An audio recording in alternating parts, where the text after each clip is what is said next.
ನನ್ನ ಪ್ರಾರ್ಥನೆ ಜೀವಿತದಲ್ಲಿ ಇರುವಂತ ಎಲ್ಲ ಹೋರಾಟಗಳು ಇಂದಿನಿಂದ ನಿಂತು ಹೋಗಬೇಕು ಯೇಸುವಿನ ನಾಮದಲ್ಲಿ ಎಂಬುದಾಗಿ. ಪದೇ ಪದೇ ಎಷ್ಟೇ ಪ್ರಯತ್ನ ಪಟ್ಟರೂ ಕೂಡ ಬೆಳವಣಿಗೆ ಆಗದೇ ಇರುವಂತ ಪ್ರಾರ್ಥನಾ ಜೀವಿತದಲ್ಲಿ ಇವತ್ತಿನಿಂದ ಒಂದು ದೊಡ್ಡ ಬದಲಾವಣೆ ದೇವರು ತಾನೇ ತನ್ನ ಕೃಪೆಯಿಂದ ಅನುಗ್ರಹಿಸಬೇಕೆಂಬುದಾಗಿ ನಾವೆಲ್ಲರೂ ಏಕ ಮನಸ್ಸುಳ್ಳವರಾಗಿ ಬೇಡೋಣ. ಪ್ರತಿಯೊಬ್ಬರು ಬಾಯಿಗಳನ್ನು ತೆಗೆದು, ಅಪ್ಪ, ನನ್ನ ಪ್ರಾರ್ಥನಾ ಜೀವಿತದಲ್ಲಿ ಬದಲಾವಣೆಯನ್ನು ತೆಗೆದುಕೊಂಡು ಬಾರಾಜ್. ಅಪ್ಪ ಕರ್ತನೆ, ನಿನಗೆ ಸ್ತೋತ್ರ ಕರ್ತನೆ. ನಾನು ಪ್ರಾರ್ಥಿಸುವಂತ ರೀತಿ ಇಂದಿನಿಂದ ಬದಲಾಗಬೇಕು. ನಿನ್ನನ್ನು ಎದುರು ನೋಡುವಂತ ರೀತಿ ಇಂದಿನಿಂದ ಬದಲಾಗಬೇಕಯ್ಯ ಕರ್ತನೆ. ಇವತ್ತು ನನ್ನ ಮನೋನೇತ್ರಗಳು ಬೆಳಗಲ್ಪಡಲಿ. ಯಾವ ಸಂಗತಿಗಳು ನಾನು ಪ್ರಾರ್ಥನೆ ಮಾಡದ ಹಾಗೆ ನನ್ನನ್ನು ಬಂಧಿಸಿದೆ ಎಂಬುದಾಗಿ ಕರ್ತನೆ, ನೀನು ತಾನೇ ನನ್ನ ಕಣ್ಣುಗಳನ್ನು ತೆರೆಯ ಮಾಡು ರಾಜ. ನೀನು ತಾನೇ ನನ್ನ ಕಣ್ಣುಗಳನ್ನು ತೆರೆಯ ಮಾಡು ಕರ್ತನೆ. ನೀನು ತಾನೇ ನನ್ನ ಕಣ್ಣುಗಳನ್ನು ತೆರೆಯ ಮಾಡು ರಾಜ. ಎಲ್ಲರೂ ಬೇಡೋಣವಾ ಕರ್ತನೆ. ನಾನು ಬಲವಾಗಿ ಪ್ರಾರ್ಥಿಸಬೇಕಪ್ಪ. ಎಷ್ಟೋ ಸಾರಿ ಕರ್ತನೆ, ನಾನು ಪ್ರಾರ್ಥನೆ ಎಂಬುದಾಗಿ ಕರ್ತನೆ ನಾನು ಅಂದುಕೊಂಡರೂ ನಿನ್ನ ಪ್ರಸನ್ನತೆಯನ್ನು ಅನುಭವಿಸೋದಕ್ಕೆ ಆಗುತ್ತಾ ಇಲ್ಲ. ಪ್ರಾರ್ಥನೆ ಮಾಡೋದಕ್ಕೆ ಆಗುತ್ತಾ ಇಲ್ಲ ರಾಜ. ಅನೇಕ ಸಂಗತಿಗಳು ನನ್ನ ಯೋಚನೆಗಳಲ್ಲಿ ಕೂತುಕೊಂಡಿದೆ.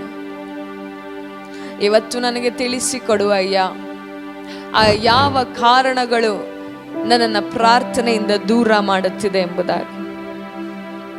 ಆ ಯಾವ ಸಂಗತಿಗಳು ನನ್ನನ್ನು ಪ್ರಾರ್ಥನೆಯಿಂದ ದೂರ ಮಾಡುತ್ತಿದೆ ಎಂಬುದಾಗಿ ನನಗೆ ಅರಿವನ್ನು ಹುಟ್ಟಿಸು ಪರಿಶುದ್ಧಾತ್ಮನೇ. ಪರಿಶುದ್ಧಾತ್ಮನೇ ನೀನು ನಡೆಸು. ಪರಿಶುದ್ಧಾತ್ಮನೇ ನೀನು ನಡೆಸು. ಪರಿಶುದ್ಧಾತ್ಮನೇ ನೀನು ನಡೆಸು. ಪರಿಶುದ್ಧಾತ್ಮನೇ ನೀನು ನಡೆಸು. ಪರಿಶುದ್ಧಾತ್ಮನೇ ನೀನು ನಡೆಸು. ಪರಿಶುದ್ಧಾತ್ಮನೇ ನೀನು ನಡೆಸು. ನೀನು ನಡೆಸು. ಯೇಸುವಿನ ನಾಮದಲ್ಲಿ ಬೇಡಿ ಪ್ರಾರ್ಥಿಸ್ತಾ ಇದ್ದೇವೆ ಪರಲೋಕದ ತಂದೆ. ಆಮೇನ್, ಆಮೇನ್, ಆಮೇನ್. ಪ್ರೀತಿಯುಳ್ಳ ದೈವ ಮಕ್ಕಳೇ, ಈ 7 ದಿನದ ಪ್ರಾರ್ಥನೆಯಲ್ಲಿ ನಿನ್ನೆ ತಾನೇ ಅನೇಕ ಜನರು ನೀವು ಭಾಗವಹಿಸಿದ್ದೀರಾ. ಈ 2ನೇ ದಿನದಲ್ಲೂ ಕೂಡ ದೇವರು ಕಾಲಿಡುವ ಹಾಗೆ ಕೃಪೆ ಕೊಟ್ಟಿದ್ದಕ್ಕಾಗಿ ನಾನು ದೇವರಿಗೆ ಕೋಟಿ ಕೋಟಿ ಸ್ತೋತ್ರಗಳನ್ನು ಸಲ್ಲಿಸುವಂಥವಳಾಗಿದ್ದೇನೆ. ಈಗಲೇ ನಿಮ್ಮ ಕುಟುಂಬಸ್ಥರಿಗೆ, ನಿಮ್ಮ ಸ್ನೇಹಿತರಿಗೆ ಈ ಲೈವ್ ವಿಡಿಯೋ ಲಿಂಕನ್ನು ಶೇರ್ ಮಾಡಿ, ಬೇಗನೆ ಅವರೆಲ್ಲರೂ ಕೂಡ ಜಾಯಿನ್ ಆಗಲಿ. ಅವರು ಕೂಡ ತಮ್ಮ ಆತ್ಮಿಕ ಜೀವಿತವನ್ನು ಇಂದಿನಿಂದ ಬದಲಾಯಿಸಿಕೊಳ್ಳಲಿ ಯೇಸುವಿನ ನಾಮದಲ್ಲಿ. ಈಗಾಗಲೇ ನಮ್ಮೆಲ್ಲರಿಗೂ ತಿಳಿದಿರುವ ಹಾಗೆ ಈ 7 ದಿನಗಳ ಮುಂಜಾನೆಯ ಪ್ರಾರ್ಥನೆ ಕೇವಲ ಪ್ರಾರ್ಥನೆ ಮಾತ್ರವಲ್ಲ, ಇದು ಪ್ರಾರ್ಥನೆಯ ಟ್ರೈನಿಂಗ್ ಆಗಿದೆ. ಇಲ್ಲಿ ನಾವು ಪ್ರಸಂಗ ಮಾಡೋದಿಲ್ಲ ಪ್ರಾರ್ಥನೆ ಬಗ್ಗೆ. ಪ್ರಾರ್ಥನೆ ಹೇಗೆ ಮಾಡೋದು, ಪ್ರಾರ್ಥನೆ ಜೀವಿತವನ್ನು ಹೇಗೆ ಬಲಪಡಿಸಿಕೊಳ್ಳೋದು, ಯಾಕೆ ನಾವು ಪ್ರಾರ್ಥನೆ ಮಾಡೋದಕ್ಕೆ ಆಗುತ್ತಿಲ್ಲ, ಹೇಗೆ ಪ್ರಾರ್ಥನೆ ಯಜ್ಞವೇದಿಗಳನ್ನು ಕಟ್ಟಿಕೊಳ್ಳೋದು, ಹಾಗೂ ನಮ್ಮ ವಿರುದ್ಧವಾಗಿ ಕಾರ್ಯ ಮಾಡುವಂಥ ದುಷ್ಟ ಯಜ್ಞವೇದಿಗಳನ್ನು ಹೇಗೆ ನಮ್ಮ ಪ್ರಾರ್ಥನೆಯ ಯಜ್ಞವೇದಿಗಳಿಂದ ಮುರಿಯಬೇಕು ಎಂಬುದನ್ನು ಈ 7 ದಿನಗಳ ಪ್ರಾರ್ಥನೆಯಲ್ಲಿ ನಾವು ಕಲಿಯುವಂಥವರಾಗಿದ್ದೇವೆ.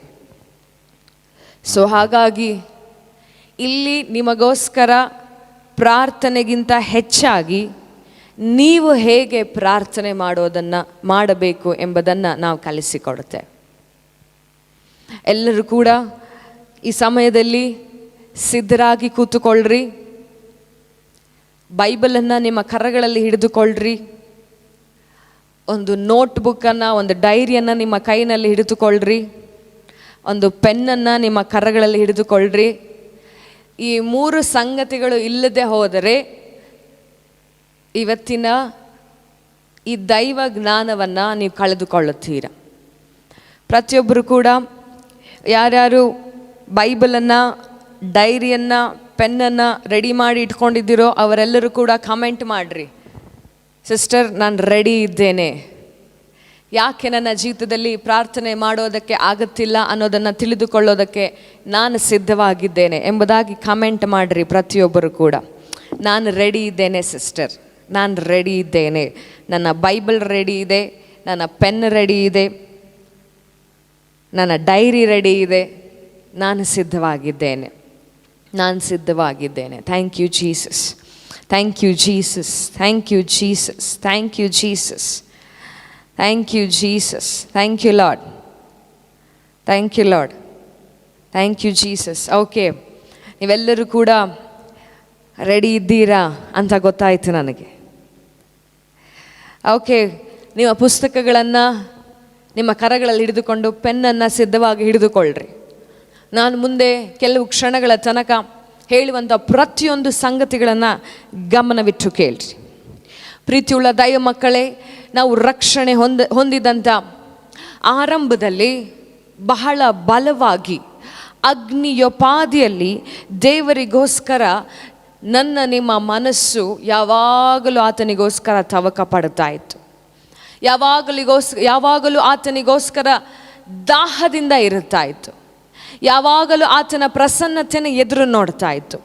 ಯಾವಾಗಲೂ ಕೂಡ ಯಾವಾಗ ನಾನು ದೇವರ ಆಲಯಕ್ಕೆ ಹೋಗುತ್ತೇನೋ, ಯಾವಾಗ ನಾನು ಪ್ರಾರ್ಥನೆಯಲ್ಲಿ ಕೂತುಕೊಳ್ಳುತ್ತೇನೋ, ಯಾವಾಗ ಆತನ ಪ್ರಸನ್ನತೆಯನ್ನು ಅನುಭವಿಸುತ್ತೇನೋ ಎಂಬುದಾಗಿ ನಿಮ್ಮ ಮನಸ್ಸು ನಿಮ್ಮ ಆರಂಭದ ದಿನಗಳಲ್ಲಿ ಯಾವಾಗಲೂ ತವಕ ಪಡುತ್ತಾ ಇತ್ತು, ಯಾವಾಗಲೂ ತವಕ ಪಡುತ್ತಾ ಇತ್ತು. ಅದೇ ರೀತಿಯಾಗಿ ನೀವು ಪ್ರಾರ್ಥನೆಗಳನ್ನು ಮಾಡಿದ್ರಿ, ಗಂಟೆಗಟ್ಟಲೆ ಪ್ರಾರ್ಥನೆಗಳನ್ನು ಮಾಡುತ್ತಾ ಇದ್ರಿ, ಗಂಟೆಗಟ್ಟಲೆ ದೇವರ ವಾಕ್ಯವನ್ನು ಓದುತ್ತಾ ಇದ್ರಿ. ಯಾವಾಗ ಹೇಗೆ ನಾನು ದೇವರ ಚಿತ್ತದಂತೆ ನಡೆಯಬೇಕು, ಯಾವ ಸಂದರ್ಭದಲ್ಲಿ ನಾನು ದೇವರ ಪ್ರಸನ್ನತೆಯನ್ನು ಎದುರು ನೋಡಬೇಕು, ಯಾವ ಸಂದರ್ಭದಲ್ಲಿ ನಾನು ದೇವರೊಟ್ಟಿಗೆ ಮಾತನಾಡಬೇಕು. ಅಷ್ಟು ಮಾತ್ರವಲ್ಲ, ದೇವರಿಂದ ಬಂದಂಥ ಒಂದೊಂದು ಸ್ವರ, ಒಂದೊಂದು ಶಬ್ದವನ್ನು ನೀವು ಕೇಳುತ್ತಾ ಇದ್ರಿ. ಆ ಶಬ್ದ ನಿಮ್ಮ ಆತ್ಮಕ್ಕೆ, ನಿಮ್ಮ ಪ್ರಾಣಕ್ಕೆ ಅದು ತಲುಪಿದಾಗಲೆಲ್ಲ ನಿಮ್ಮಲ್ಲಿ ಒಂದು ಉತ್ಸಾಹ, ನಿಮ್ಮಲ್ಲಿ ಒಂದು ಬದಲಾವಣೆ ಆವರಿಸಿಕೊಳ್ತಾ ಇತ್ತು. ಆದರೆ ಅಚಾನಕ್ಕಾಗಿ ಇದ್ದಕ್ಕಿದ್ದ ಹಾಗೆ ನಿಮ್ಮ ಆತ್ಮಿಕ ಜೀವನ ಇನ್ನೇನು ಬಲಗೊಳ್ಳುತ್ತಿದೆ ಅನ್ನುವಂಥ ಸಮಯದಲ್ಲಿ ನಿಮ್ಮ ಪ್ರಾರ್ಥನೆಯ ಜೀವಿತ ಒಂದು ದಿನ ನಿಂತು ಹೋಗುತ್ತೆ. ಆ ಒಂದು ದಿನ ನಿಂತು ಹೋದಂಥ ಆ ಪ್ರಾರ್ಥನೆ ಕೆಲವರ ಜೀವಿತದಲ್ಲಿ ತಿಂಗಳುಗಟ್ಟಲೆ ಪ್ರಾರ್ಥನೆ ಇಲ್ಲದ ಹಾಗೆ ಮಾಡಿಬಿಟ್ಟಿದೆ. ಕೆಲವರು ವರ್ಷಗಟ್ಟಲೆ ಪ್ರಾರ್ಥನೆ ಮಾಡೋದಕ್ಕೆ ಆಗುತ್ತಾ ಇಲ್ಲ. ಅನೇಕ ದಿನಗಳಿಂದ ಪ್ರಾರ್ಥನೆಗೆ ಕೂತ್ಕೊಳ್ತಾ ಇದ್ದೀರಾ, ಆದರೆ ಏಕಾಗ್ರತೆಯಿಂದ ಪ್ರಾರ್ಥನೆ ಮಾಡೋದಕ್ಕೆ ಆಗುತ್ತಾ ಇಲ್ಲ. ಅನೇಕ ಸಾರಿ ಪ್ರಾರ್ಥನೆ ಕೋಣೆಗಳಿಂದ ಎದ್ದು ಬಂದಿರುವಂಥ ಸಂದರ್ಭಗಳು ನಿಮ್ಮ ಜೀವಿತದಲ್ಲಿ ಇದೆ. ಅನೇಕ ಸಾರಿ ರಾತ್ರಿ ನೀವು ಡಿಸೈಡ್ ಮಾಡ್ಕೊಳ್ತೀರಾ ಬೆಳಗ್ಗೆ ನಾನು ಎದ್ದು ಪ್ರಾರ್ಥನೆ ಮಾಡಬೇಕಂತ, ಆದರೆ ಆ ಸಮಯಕ್ಕೆ ನಿಮಗೆ ಎಚ್ಚರಿಕೆ ಆಗುತ್ತಾ ಇಲ್ಲ. ಇಲ್ಲ ಇವತ್ತು ಸಂಜೆ ಮಾಡೋಣ ಎಂಬುದಾಗಿ ಅಂದುಕೊಳ್ತೀರಾ, ಆಗ ಏನೋ ಒಂದು ಕೆಲಸ ನಿಮಗೆ ತಡೆಯಾಗಿ ಬಂದು ಅವತ್ತಿನ ಪ್ರಾರ್ಥನೆ ಜೀವಿತವನ್ನು ನಿಮ್ಮಿಂದ ಕದ್ದುಕೊಳ್ಳು ಬಿಡುವಂಥದ್ದಾಗಿದೆ.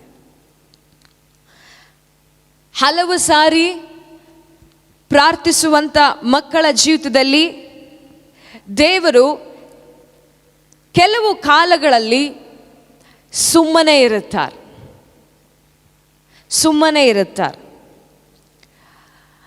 ಅನೇಕ ಸಾರಿ ನೀವು ಪ್ರಾರ್ಥನೆ ಮಾಡಬೇಕಾದ್ರೆ ಪರಲೋಕದಿಂದ ಉತ್ತರ ಬರುತ್ತಾ ಇಲ್ಲ ಅಂದರೆ, ದೇವರು ನಿಶಬ್ದವಾಗಿ ಇದ್ದಾರೆ ಅಂದರೆ, ಆ ಸಮಯದಲ್ಲಿ ದೇವರು ನಿಮ್ಮನ್ನು ಯಾವುದೋ ಒಂದು ಮಹತ್ ಕಾರ್ಯಕ್ಕಾಗಿ, ಇನ್ನು ಆಳವಾಗಿ ಪ್ರಾರ್ಥನೆಯಲ್ಲಿ ನಿಮ್ಮನ್ನು ಕರೆದುಕೊಂಡು ಹೋಗೋದಕ್ಕೆ ನಿಶಬ್ದವಾಗಿ ಇದ್ದಾರೆ ಅಂತ ಅರ್ಥ. ಇನ್ನು ಆಳವಾಗಿ ಆತನನ್ನು ಹುಡುಕೋದಕ್ಕೆ ಆತನು ನಿಶಬ್ದವಾಗಿದ್ದಾನೆ ಎಂಬುದಾಗಿ ಅರ್ಥ.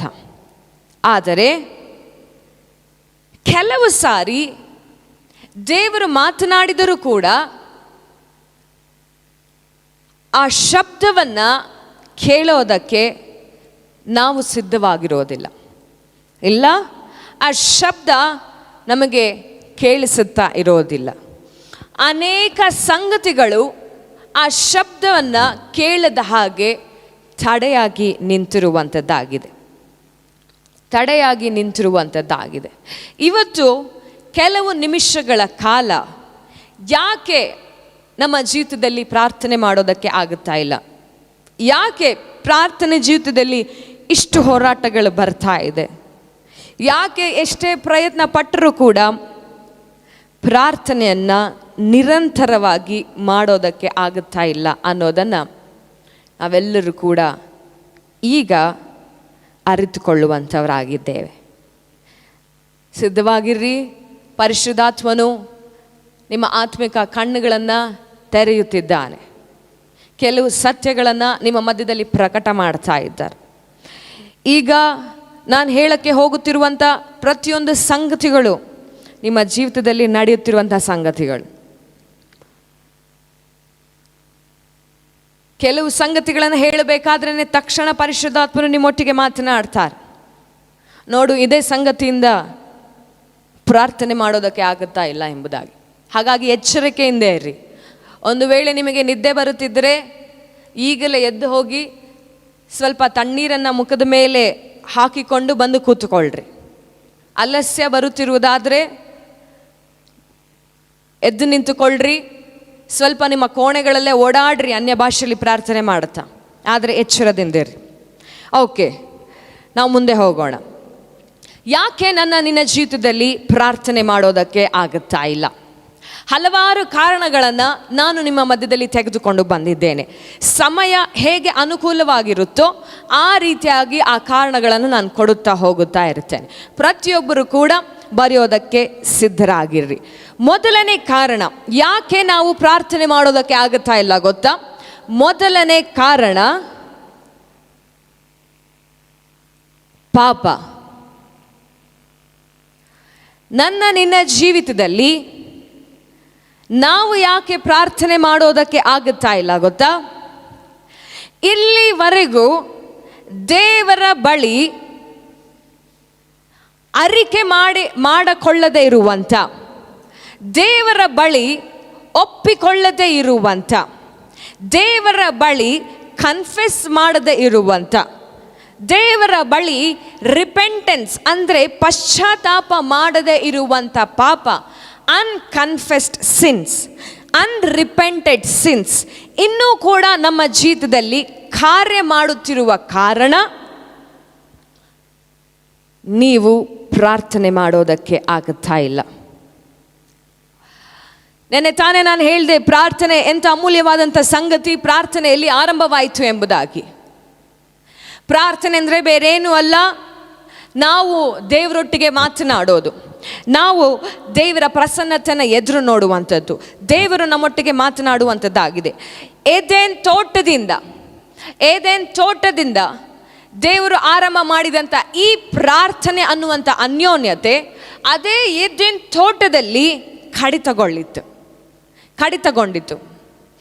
ಆ ಏದೇನ್ ತೋಟದಿಂದ ಇಂದಿನವರೆಗೂ ಯಾವ ಕಾರಣಕ್ಕಾಗಿ ಆದಾಮನು ದೇವರೊಟ್ಟಿಗೆ ಮಾತನಾಡೋದ ಬದಲು ಓಡಿ ಹೋದನೋ ಅದೇ ರೀತಿಯಾಗಿ ಇಂದಿನ ತನಕವೂ ಅದೇ ಕಾರಣಕ್ಕಾಗಿ ನೀವು ಕೂಡ ಪಾಪದ ನಿಮಿತ್ತವಾಗಿ ದೇವರೊಟ್ಟಿಗೆ ಮಾತನಾಡದ ಹಾಗೆ ಓಡಿ ಹೋಗ್ತಾ ಇದ್ದೇವೆ.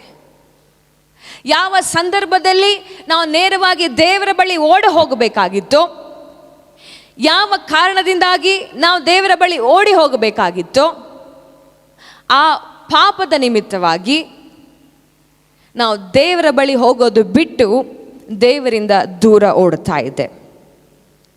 ಯೆಶಾಯ ಪ್ರವಾದನೆ ಗ್ರಂಥದಲ್ಲಿ ನಾವು ಈ ರೀತಿಯಾಗಿ ನೋಡ್ತೇವೆ, ನಿಮ್ಮ ಪಾಪಗಳೇ ನಿಮ್ಮ ದೇವರಿಂದ ದೂರ ಮಾಡಿದೆ ಎಂಬುದಾಗಿ.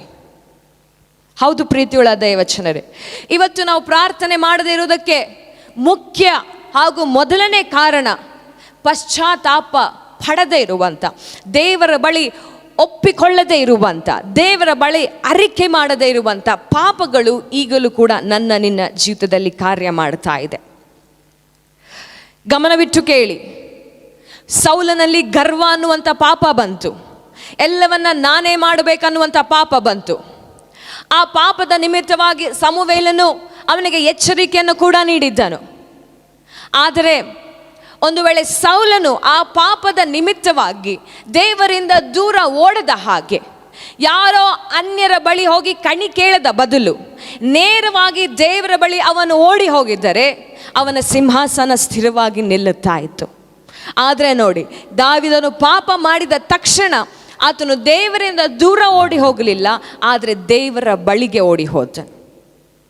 ನಂತರ ಅವನ ಪ್ರಾರ್ಥನಾ ಜೀವಿತ ಹಾಗೆ ನಿರಂತರವಾಗಿ ದೇವರು ನೆಲೆಗೊಳ್ಳುವ ಹಾಗೆ ಮಾಡಿದನು. ಮೊದಲನೇ ಕಾರಣ,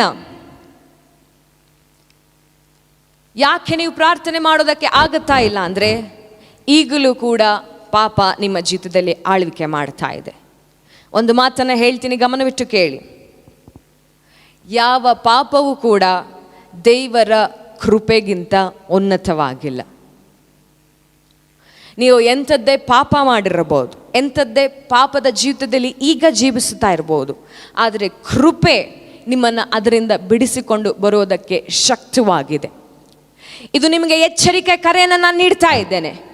ಇವತ್ತೇ ಅರಿಕೆ ಮಾಡದೆ ಇರುವಂಥ ಪಾಪಗಳನ್ನು ಹೇಗೆ ಇದೆಯೋ ಅದೇ ರೀತಿಯಾಗಿ ದೇವರ ಸನ್ನಿಧಾನಕ್ಕೆ ಹೋಗಿ, ಏನು ಪಾಪ ಮಾಡಿದ್ದೀರೋ ಅದನ್ನೇ ದೇವರ ಸನ್ನಿಧಿಯಲ್ಲಿ ಅರಿಕೆ ಮಾಡಿಕೊಳ್ಳ್ರಿ. ಯಾಕಂದರೆ ಕೃಪೆ ಇವತ್ತು ಆ ಪಾಪಗಳನ್ನು ತೆಗೆದು ಮತ್ತೆ ದೇವರ ಪ್ರೀತಿಯನ್ನು ನಿಮ್ಮ ಜೀವಿತದಲ್ಲಿ ಕೊಡುವಂಥದ್ದಾಗಿದೆ. ಎರಡನೇ ಸಂಗತಿ, ಯಾಕೆ ನಿಮ್ಮ ಜೀವಿತದಲ್ಲಿ ಪ್ರಾರ್ಥನೆ ಮಾಡೋದಕ್ಕೆ ಆಗುತ್ತಾ ಇಲ್ಲ? ಇದು ಬಹಳ ಮುಖ್ಯವಾಗಿರುವಂಥ ಸಂಗತಿ. ನಿಮ್ಮೆಲ್ಲರ ಜೀವಿತದಲ್ಲಿ ಇದು ಕಾರ್ಯ ಮಾಡುವಂಥ ಸಂಗತಿ. ಇದು ಬೇರೆ ಯಾರೂ ಅಲ್ಲ, ಬೇರೆ ಯಾವ ಸಂಗತಿಯೂ ಅಲ್ಲ, ಇದು ಸೈತಾನನು. ಯಾಕೆ ನಿನ್ನ ಜೀವಿತದಲ್ಲಿ ಪ್ರಾರ್ಥನೆ ಮಾಡೋದಕ್ಕೆ ಆಗುತ್ತಿಲ್ಲ ಗೊತ್ತಾ? ಸೈತಾನನು ನಮಗೆ ಅವಕಾಶ ಮಾಡಿಕೊಡ್ತಾ ಇಲ್ಲ. ಸೈತಾನನು ನಮ್ಮ ಪ್ರಾರ್ಥನೆ ಜೀವಿತದಲ್ಲಿ ನಾವು ನಿರಂತರವಾಗಿ ಇರೋದಕ್ಕೆ ಬಿಟ್ಟು ಕೊಡ್ತಾ ಇಲ್ಲ. ಸೈತಾನನು ನಮ್ಮ ದೇವರೊಟ್ಟಿಗೆ ಅನ್ಯೋನ್ಯತೆಯಿಂದ ಇರೋದಕ್ಕೆ ಬಿಟ್ಟು ಕೊಡ್ತಾ ಇಲ್ಲ. ಪ್ರೀತಿಯುಳ್ಳ ದೈವ ಮಕ್ಕಳೇ, ನಮ್ಮೆಲ್ಲರಿಗೂ ತಿಳಿದಿರುವ ಹಾಗೆ ಈ ಲೋಕದಲ್ಲಿ ನಮಗಿರುವಂಥ ಏಕೈಕ ವೈರಿ ಅಂದರೆ ಅದು ಸೈತಾನನೊಬ್ಬನೇ. ಒಂದು ವೇಳೆ ನಾನು ನಿಮ್ಮ ವೈರಿಯಾಗಿದ್ದರೆ ಮೊದಲನೇದಾಗಿ ನಾನು ನಿಮ್ಮ ವಿರುದ್ಧವಾಗಿ ಮಾಡುವಂಥ ಯೋಜನೆ ಏನು ಗೊತ್ತಾ? ನಿಮ್ಮ ಬಳಿ ಇರುವಂಥ, ನಿಮ್ಮನ್ನು ಕಾವಲಾಗಿ ನಿಮ್ಮನ್ನು ಪ್ರೊಟೆಕ್ಟ್ ಮಾಡುವಂಥ, ನಿಮಗೆ ರಕ್ಷಣೆ ಕೊಡುತ್ತಿರುವಂಥ ಆ ಒಂದು ಬಲವಾದಂಥ ಅಸ್ತ್ರವನ್ನು ನಿಮ್ಮಿಂದ ನಾನು ಮೊದಲು ಕದ್ದುಕೊಳ್ಳುತ್ತೇನೆ. ನಿಮ್ಮಿಂದ ಅಸ್ತ್ರವನ್ನು ತೆಗೆದುಕೊಂಡು ನಿಮ್ಮ ರಕ್ಷಣೆಯನ್ನು ನಿಮ್ಮಿಂದ ತೆಗೆದು ಹಾಕಿ ನಂತರ ನಾನು ನೇರವಾಗಿ ನಿಮ್ಮ ಮೇಲೆ ದಾಳಿ ಮಾಡುತ್ತೇನೆ. ಅದೇ ರೀತಿಯಾಗಿ ಸೈತಾನನು ಕೂಡ ಯೋಚನೆ ಮಾಡೋದು. ಒಂದು ವೇಳೆ ನಿಮ್ಮಿಂದ ಪ್ರಾರ್ಥನೆ ಅನ್ನುವಂಥ ಶಸ್ತ್ರವನ್ನು ನಿಮ್ಮಿಂದ ಕದ್ದುಕೊಂಡ್ರೆ ಇನ್ನು ನಿಮ್ಮ ಜೀವಿತದಲ್ಲಿ ಸೈತಾನನಿಗೆ ಏನು ಬೇಕಾದರೂ ಮಾಡೋದಕ್ಕೆ ಅವಕಾಶಗಳಿರುತ್ತೆ. ಒಂದನ್ನು ಅರ್ಥಕೊಳ್ಳ್ರಿ, ನಿಮ್ಮ ಪ್ರಾರ್ಥನೆ ಜೀವಿತ ಬಿದ್ದು ಹೋಗಿದೆ ಅಂದರೆ ಸೈತಾನನಿಗೆ ನೇರವಾಗಿ ನಿಮ್ಮ ಜೀವಿತದಲ್ಲಿ ಕಾಲಿಡೋದಕ್ಕೆ ಅವಕಾಶಗಳಿರುತ್ತೆ, ಅಧಿಕಾರ ಇರುತ್ತೆ. ಆದರೆ ಯಾವಾಗ ನೀವು ಪ್ರಾರ್ಥನೆ ಮಾಡ್ತೀರೋ, ನಿಮ್ಮ ಪ್ರಾರ್ಥನೆಯ ಮುಖಾಂತರವಾಗಿ ನಿಮ್ಮ ಸುತ್ತಲೂ ಕಟ್ಟಲ್ಪಡುವಂಥ ಆ ಬೇಲಿ ಅವನನ್ನು ಒಳಗೆ ಬರೋದಕ್ಕೆ ಬಿಡೋದಿಲ್ಲ. ಆ ಬೆಂಕಿ ಅವನಿಗೆ ಭಯವನ್ನು ಹುಟ್ಟಿಸುವಂಥದ್ದಾಗಿದೆ, ಅವನಿಗೆ ಏಟನ್ನು ಕೊಡುವಂಥದ್ದಾಗಿದೆ. ಅದಕ್ಕೆ ಪ್ರೀತಿಯುಳ್ಳ ದೈವ ಮಕ್ಕಳೇ, ಸೈತಾನನು ಎಲ್ಲ ರೀತಿಯಿಂದ ಹೇಗೆಲ್ಲ ನೀವು ಪ್ರಾರ್ಥನೆ ಮಾಡೋದಕ್ಕೆ ತಡೆನ ತೆಗೆದುಕೊಂಡು ಬರ್ಬೋದು, ಆ ತಡೆಗಳನ್ನು ನಿಮ್ಮ ಜೀವಿತದಲ್ಲಿ ತೆಗೆದುಕೊಂಡು ಬರ್ತಾನೆ. ದಾನಿಯೇಲನ ಜೀವಿತದಲ್ಲಿ ಈಗಾಗಲೇ ನಾವು ಗಮನಿಸಿದ್ದೇವೆ. 6ನೇ ಅಧ್ಯಾಯದಲ್ಲಿ ನೇರವಾಗಿ ರಾಜನೇ ಒಂದು ಶಾಸನವನ್ನು ಕೊಡ್ತಾನೆ. ಬೇರೆ ಯಾವ ದೇವರುಗಳಿಗೂ ನೀವು ಪ್ರಾರ್ಥನೆ ಮಾಡಬಾರ್ದು, ನಮಸ್ಕರಿಸಬಾರ್ದು. ನಮಸ್ಕರಿಸುವುದಾದ್ರೆ ನನಗೆ ಮಾತ್ರ ನೀವು ಅಡ್ಡ ಬೀಳಬೇಕು, ನನಗೆ ಮಾತ್ರ ನೀವು ಅಡ್ಡ ಬೀಳಬೇಕಂತ. ನೋಡಿ ಸೈತಾನನು ಹೇಗೆ ಯೋಚನೆ ಮಾಡ್ತಾನೆ. ದಾನಿಯೇಲನು ನಿರಂತರವಾಗಿ ಪ್ರಾರ್ಥನೆ ಮಾಡುತ್ತಿದ್ದಂಥ ವ್ಯಕ್ತಿ. ಆತನು ನಿರ್ದಿಷ್ಟವಾದಂಥ 3 ಸಮಯಗಳಲ್ಲಿ ಯೆರೂಸಲೇಮಿನ ಕಡೆಗೆ ತಿರುಗಿಕೊಂಡು ಪ್ರತಿದಿನ ಪ್ರಾರ್ಥನೆ ಮಾಡುತ್ತಿದ್ದಂಥ ವ್ಯಕ್ತಿ. ಗಮನವಿಟ್ಟು ಕೇಳಿ, ಆ ಒಬ್ಬ ವ್ಯಕ್ತಿಯ ಪ್ರಾರ್ಥನೆಯಿಂದ ಇಡೀ ಯೆರೂಸಲೇಮ್, ಇಡೀ ಇಸ್ರಾಯೇಲ್ ಮತ್ತೆ ತಿರುಗಿ ಕಟ್ಟಲ್ಪಡುವಂಥ ಸ್ಥಿತಿಯಲ್ಲಿ ಬಂದಿತ್ತು. ಆ ಒಬ್ಬ ವ್ಯಕ್ತಿಯ ಪ್ರಾರ್ಥನೆಯಿಂದ ದೇವರು ಅನೇಕ ಯೋಜನೆಗಳನ್ನು ಅವನ ಮುಖಾಂತರವಾಗಿ ಬಿಡುಗಡೆ ಮಾಡಿದ್ರು. ಇಸ್ರಾಯೇಲ್ ಜನರನ್ನು ಮತ್ತೆ ಪುನರ್ಸ್ಥಾಪನೆ ಮಾಡುವಂಥ ಕಾರ್ಯಗಳನ್ನು ಅವನ ಮುಖಾಂತರವಾಗಿ ಬಿಡುಗಡೆ ಮಾಡಿದ್ರು. ಯಾಕೆ ವೈರಿ ನಿಮ್ಮ ಪ್ರಾರ್ಥನೆ ಜೀವಿತದ ವಿರುದ್ಧವಾಗಿ ಇಷ್ಟು ದಾಳಿಗಳನ್ನು ಕೊಡ್ತಾ ಇದ್ದಾನೆ ಗೊತ್ತಾ? ನಿಮ್ಮ ಒಂದು ಪ್ರಾರ್ಥನೆ ನಿಮ್ಮ ಕುಟುಂಬವನ್ನು ಮಾತ್ರವಲ್ಲ, ನಿಮ್ಮ ಮಕ್ಕಳನ್ನು ಮಾತ್ರವಲ್ಲ, ಒಂದು ಜನಾಂಗವನ್ನೇ, ದೇಶವನ್ನೇ, ರಾಜ್ಯವನ್ನೇ ಬದಲಾಯಿಸುವಂಥದ್ದಾಗಿದೆ. ಆ ದೊಡ್ಡ ಮಹತ್ ಕಾರ್ಯಗಳು ನಡೆಯಬಾರದೆಂಬುದಾಗಿ ಸೈತಾನನು ನಿಮ್ಮ ಪ್ರಾರ್ಥನೆ ಜೀವಿತವನ್ನು ನಿಮ್ಮಿಂದ ಕದ್ದುಕೊಳ್ಳುವಂಥ ಪ್ರಯತ್ನ ಮಾಡ್ತಾ ಇದ್ದಾನೆ. ನೀವು ಸಾಮಾನ್ಯವಾದಂಥ ಮಕ್ಕಳಲ್ಲ, ನಿಮ್ಮ ಪ್ರಾರ್ಥನೆಯಲ್ಲಿ ಬಲ ಇದೆ. ನಿಮ್ಮ ಪ್ರಾರ್ಥನೆ ದೇಶವನ್ನೇ ಬದಲಾಯಿಸುವಂಥದ್ದಾಗಿದೆ. ಅದಕ್ಕೆ ಸೈತಾನನು ಏನು ಮಾಡ್ತಾ ಇದ್ದಾನೆ ಗೊತ್ತಾ? ಅನೇಕ ಸಾರಿ ನೀವು ಪ್ರಾರ್ಥನೆಗಳಿಗೆ ಕೂತುಕೊಳ್ಳಬೇಕಾದ್ರೆ ನಿಮ್ಮ ಏಕಾಗ್ರತೆಯನ್ನು ಆ ಕಡೆ ಈ ಕಡೆ ತೆಗೆದುಕೊಂಡು ಬರ್ತಾನೆ. ಸಡನ್ ಆಗಿ ಫೋನ್ ನೋಡಬೇಕು ಅಂತ ಅನಿಸುತ್ತೆ, ಸಡನ್ ಆಗಿ ಯಾರೋ ಒಬ್ಬರು ಕರೆ ಮಾಡ್ತಾರೆ, ಸಡನ್ ಆಗಿ ಯಾವುದೋ ಒಂದು ಕೆಲಸ ನಿಮಗೆ ಜ್ಞಾಪಕಕ್ಕೆ ಬರುತ್ತೆ, ಇಲ್ಲ ಯಾರೋ ಒಬ್ಬರು ಕರೀತಾರೆ, ಇಲ್ಲ ಯಾವುದೋ ಒಂದು ಯೋಚನೆ ನಿಮ್ಮ ತಲೆಯಲ್ಲಿ ಕಾರ್ಯ ಮಾಡುತ್ತಾ ಇರುತ್ತದೆ. ಪ್ರೀತಿಯುಳ್ಳ ದೈವ ಮಕ್ಕಳೇ, ಈಗ ಏಕಾಗ್ರತೆಯನ್ನು ಕಳೆದುಕೊಳ್ಳುವಂಥ ಸಮಯವಲ್ಲ. ವೈರಿ ನಿಮ್ಮ ವಿರುದ್ಧವಾಗಿ ಬಲವಾದಂಥ ಬಾಣವನ್ನು ಹೂಡಿದ್ದಾನೆ. ಆ ಬಾಣವನ್ನು ಮುರಿದು ಎಂಥ ಸಮಸ್ಯೆಗಳು ನಮ್ಮ ಎದುರಾಗಿ ನಿಂತಿದ್ದರೂ ಕೂಡ ಈಗ ನಿಮ್ಮ ಕೋಣೆಗಳಲ್ಲಿ ಮೊಣಕಾಲೂರಿ ದೇವರ ಕಡೆಗೆ ನೋಡುವಂಥ ಸಮಯ ಇದಾಗಿದೆ. ದೇವರ ಕಡೆಗೆ ನೋಡುವಂಥ ಸಮಯ ಈಗ ಇದಾಗಿದೆ. ಯಾಕೆ ಗೊತ್ತಾ?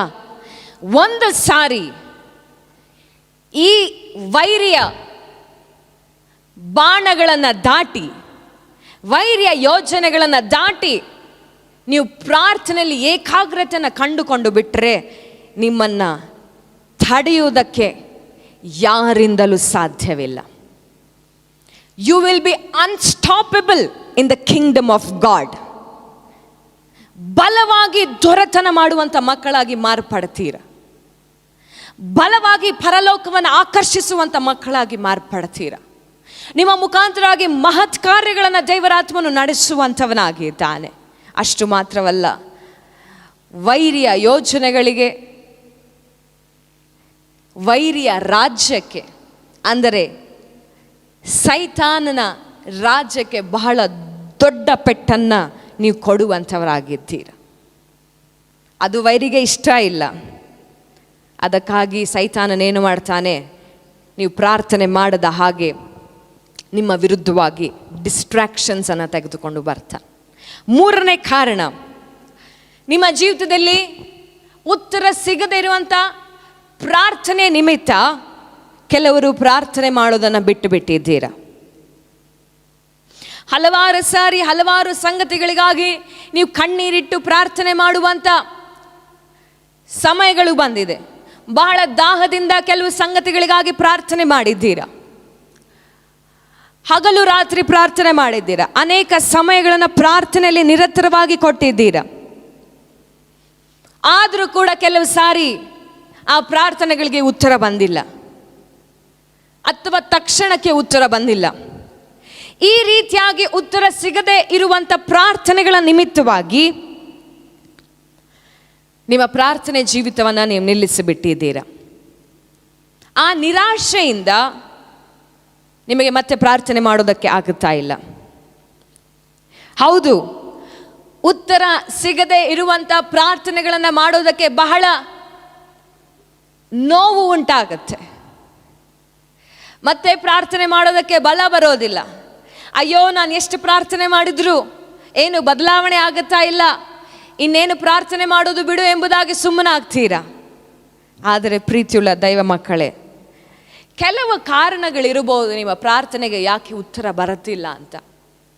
ಕೆಲವು ಸಾರಿ ನಿಮ್ಮಲ್ಲಿರುವಂಥ ಕ್ಷಮಾಪಣೆ ಅನ್ನುವಂಥ ಸ್ವಭಾವ ನಿಮ್ಮಲ್ಲಿ ಇಲ್ಲದಿರುವಂಥದ್ದು ನಿಮ್ಮ ಪ್ರಾರ್ಥನೆಗೆ ಉತ್ತರ ಸಿಗದ ಹಾಗೆ ಮಾಡುವಂಥದ್ದಾಗಿದೆ.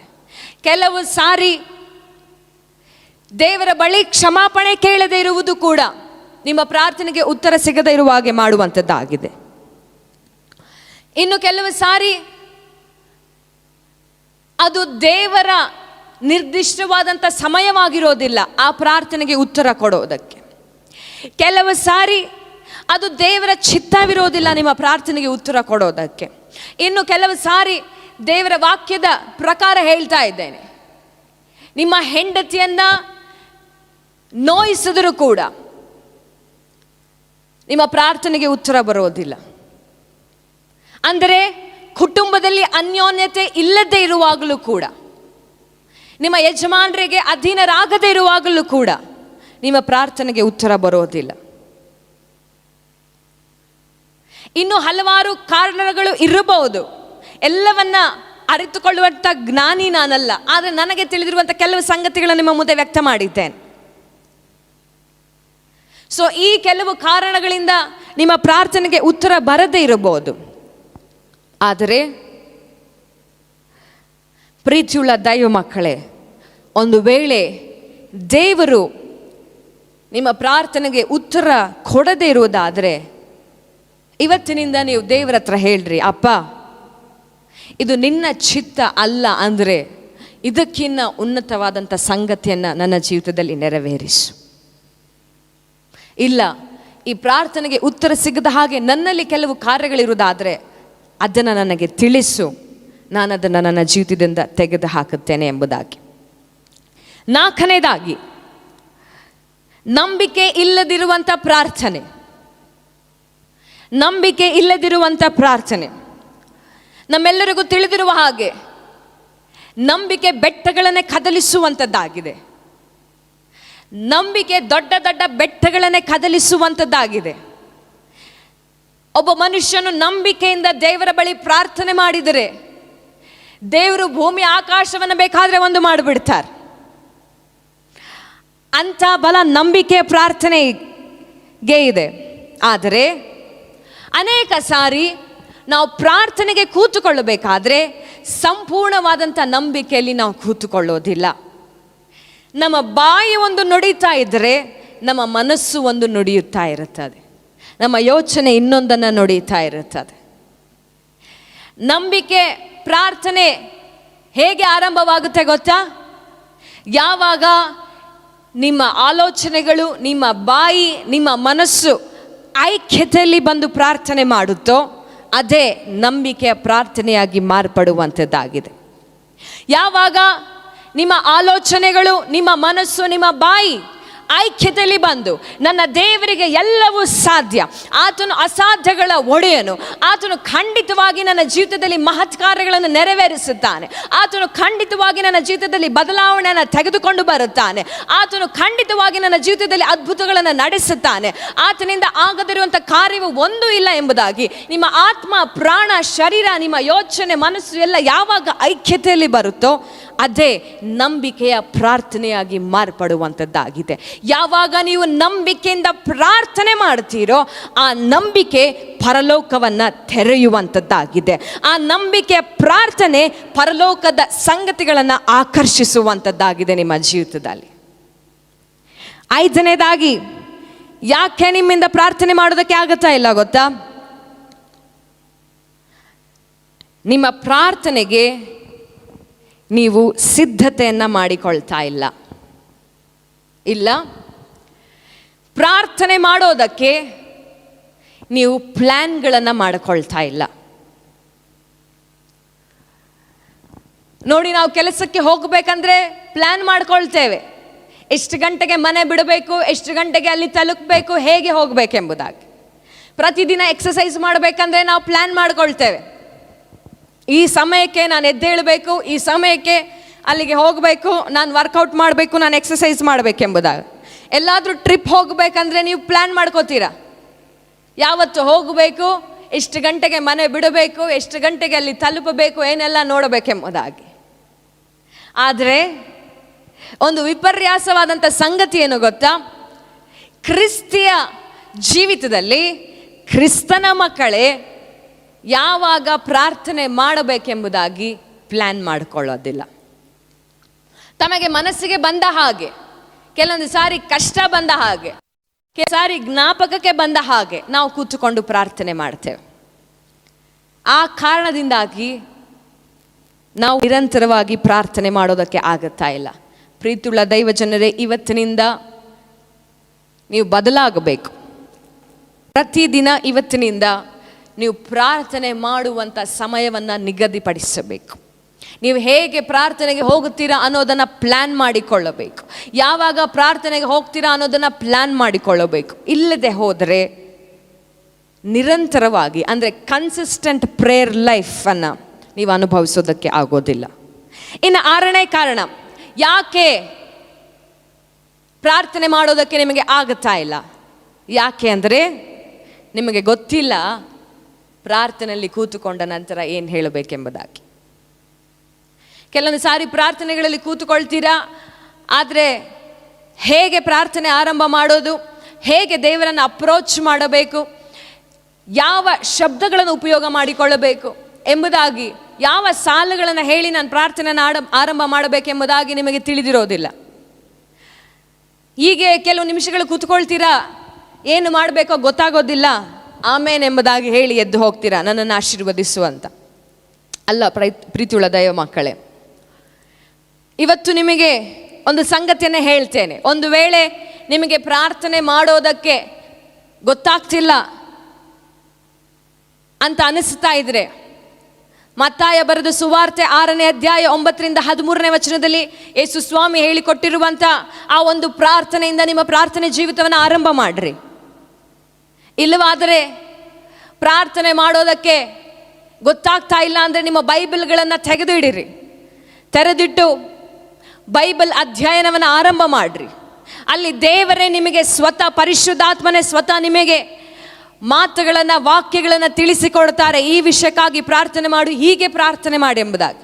ಇಲ್ಲ, ವಾಕ್ಯಗಳನ್ನು ನುಡಿದು ಘೋಷಣೆ ಮಾಡಿ ಪ್ರಾರ್ಥನೆ ಮಾಡೋದಕ್ಕೆ ಆರಂಭ ಮಾಡಿರಿ. 7ನೇದಾಗಿ, ಯಾಕೆ ನಿಮ್ಮ ಜೀವಿತದಲ್ಲಿ ಪ್ರಾರ್ಥನೆ ಮಾಡೋದಕ್ಕೆ ಆಗುತ್ತಾ ಇಲ್ಲ ಅಂದರೆ, ನೀವೇ ನಿರ್ಧಾರ ಮಾಡಿಕೊಂಡು ಬಿಟ್ಟಿದ್ದೀರಾ ನಿಮ್ಮ ಜೀವಿತದಲ್ಲಿ ಪ್ರಾರ್ಥನೆ ವ್ಯರ್ಥ ಎಂಬುದಾಗಿ, ಪ್ರಾರ್ಥನೆ ಪಾಯಿಂಟ್ಲೆಸ್ ಎಂಬುದಾಗಿ. There is no point in praying. ಇದು ಜಸ್ಟ್ ಒಂದು ಪದ್ಧತಿ ಅಷ್ಟೇ. ನನ್ನ ಹಣೆ ಬರದಲ್ಲಿ ಏನು ಬರೆದಿದೆಯೋ ಅದು ಹಾಗೆ ಆಗುತ್ತೆ. ಅದನ್ನು ಪ್ರಾರ್ಥನೆ ಮಾಡಿ ಬದಲಾಯಿಸಬೇಕನ್ನುವಂಥ ಅವಶ್ಯಕತೆ ಇಲ್ಲ. ಯಾಕಂದರೆ ಪ್ರಾರ್ಥನೆ ಏನು ಬದಲಾವಣೆ ಮಾಡೋದಿಲ್ಲ. Thinking that prayer is pointless. ನನ್ನ ಹಣೆ ಬರ ಈಗಾಗಲೇ ಬರೆಯಲ್ಪಟ್ಟಿದೆ, ನಾನು ಏನು ಪ್ರಾರ್ಥನೆ ಮಾಡಿದ್ರೂ ಅದು ವ್ಯರ್ಥ ಎಂಬುದಾಗಿ ನೀವು ಅಂದುಕೊಳ್ಳುತ್ತಿರುವ ಕಾರಣ ನಿಮ್ಮ ಜೀವಿತದಲ್ಲಿ ಪ್ರಾರ್ಥನೆ ಮಾಡೋದಕ್ಕೆ ಆಗುತ್ತಾ ಇಲ್ಲ. ಪ್ರೀತಿಯುಳ್ಳ ದೈವ ಮಕ್ಕಳೇ, ಪ್ರಾರ್ಥನೆಗೆ ಬಲ ಇದೆ. ಪ್ರಾರ್ಥನೆ ಖಂಡಿತವಾಗಿ ಕಾರ್ಯ ಮಾಡುವಂಥದ್ದಾಗಿದೆ. ಪ್ರಾರ್ಥನೆ ಖಂಡಿತವಾಗಿ ನಿಮ್ಮ ಜೀವಿತನ ಬದಲಾಯಿಸುವಂಥ ಸಾಮರ್ಥ್ಯ ಉಳ್ಳದಾಗಿದೆ. ಒಂದು ಮಾತನ್ನು ಹೇಳ್ತೀನಿ, ಗಮನವಿಟ್ಟು ಕೇಳಿ. ನಿಮ್ಮ ಪ್ರಾರ್ಥನೆ ಎಂಥ ಬಲವನ್ನು ಹೊಂದಿದೆ ಗೊತ್ತಾ? ನಿಮ್ಮ ಪ್ರಾರ್ಥನೆ ನಿಮ್ಮ ಭವಿಷ್ಯದಲ್ಲಿ ಹೋಗಿ ಕಾರ್ಯಗಳನ್ನು ಮಾಡುತ್ತೆ. ನಿಮ್ಮ ಪ್ರಾರ್ಥನೆ ನಿಮ್ಮ ಮುಂದಿನ ದಿನಗಳಿಗೆ ಹೋಗಿ ನೀವು ಮಾಡಿರುವಂಥ ಪ್ರಾರ್ಥನೆ ರೀತಿಯಲ್ಲಿ ಆ ದಿನಗಳನ್ನು ಸಿದ್ಧ ಮಾಡುವಂಥದ್ದಾಗಿದೆ. ಅಷ್ಟು ಮಾತ್ರವಲ್ಲ, ನಿಮ್ಮ ಪ್ರಾರ್ಥನೆ ಮುಂದಿನ ದಿನಗಳಿಗೆ ಮಾತ್ರವಲ್ಲ, ನಿಮ್ಮ ಪ್ರಾರ್ಥನೆ ಹಿಂದಿನ ದಿನಗಳಿಗೂ ಹೋಗಿ ನೀವು ಮಾಡಿರುವಂಥ ತಪ್ಪುಗಳಾಗಲಿ, ಇಲ್ಲ ನಿಮ್ಮ ಮೇಲೆ ಬಂದಿರುವಂಥ ತಲೆಮಾರಿನ ಶಾಪಗಳಾಗಲಿ, ಮಾಟ ಮಂತ್ರದ ಬಂಧನಗಳಾಗಲಿ, ಅದನ್ನು ಕೂಡ ಮುರಿಯುವಂಥ ಸಾಮರ್ಥ್ಯ ಉಳ್ಳದ್ದಾಗಿದೆ. ಯೋನನ ವಿಷಯದಲ್ಲಿ ನಾವು ತಿಳಿದುಕೊಂಡಿರುವ ಹಾಗೆ ನೋಡಿ, ನಿನವೆ ಪಟ್ಟಣದವರು ಎಷ್ಟೋ ವರ್ಷಗಳ ಗಟ್ಟಲೆ ಪಾಪವನ್ನು ಮಾಡಿದರು. ಆದರೆ ಅವರು ಪ್ರಾರ್ಥನೆ ಮಾಡಿದ ತಕ್ಷಣ ಅವರ ಪಾಪಗಳೆಲ್ಲವನ್ನ ದೇವರು ಕ್ಷಮಿಸಿಬಿಟ್ರು. ಅವರ ಹಿಂದಿನ ದಿನಗಳಲ್ಲಿ ಅವರು ನಡೆಸಿದಂಥ ಪ್ರತಿಯೊಂದು ಕಾರ್ಯಗಳನ್ನು ದೇವರು ಮರೆತು ಬಿಟ್ರು. ಆಹಾಬನು ತನ್ನನ್ನು ತಾನು ತಗ್ಗಿಸಿಕೊಂಡು ಪ್ರಾರ್ಥಿಸಿದ ತಕ್ಷಣ ದೇವರು ಅವನಿಗೆ ಮಾಡಬೇಕಾಗಿದ್ದಂಥ ಕೇಡನ್ನ ಮಾಡದ ಹಾಗೆ ಅವನ ಮುಂದಿನ ತಲೆಗೆ ದೇವರು ಅದನ್ನು ಹಸ್ತಾಂತರ ಮಾಡಿದರು. ಅದೇ ರೀತಿಯಾಗಿ ಹಿಜ್ಕೀಯನು ಯಾವಾಗ ಪ್ರಾರ್ಥನೆ ಮಾಡಿದನೋ ಅವನ ಅಂತ್ಯದ ದಿನದ ಬದಲಾಗಿ ಅವನಿಗೆ ಆಯಸ್ಸನ್ನ ದೇವರು ತೆಗೆದುಕೊಂಡು ಬಂದರು. ಹಾಗಾಗಿ ಪ್ರೀತಿಯುಳ್ಳ ದೈವ ಮಕ್ಕಳೇ, ಪ್ರಾರ್ಥನೆ ಎಂದಿಗೂ ವ್ಯರ್ಥವಾಗೋದಿಲ್ಲ. ಹಣೆ ಬರಹ ಎನ್ನುವಂಥ ಸಂಗತಿಯನ್ನು ಇವತ್ತೇ ಮರೆತು ಬಿಡಬೇಕು. ಯಾಕಂದರೆ ನೀವು ಮಾಡುವಂಥ ಪ್ರಾರ್ಥನೆ ನಿಮ್ಮ ಭವಿಷ್ಯತ್ತನ್ನು ಬರೆಯುವಂಥದ್ದಾಗಿದೆ.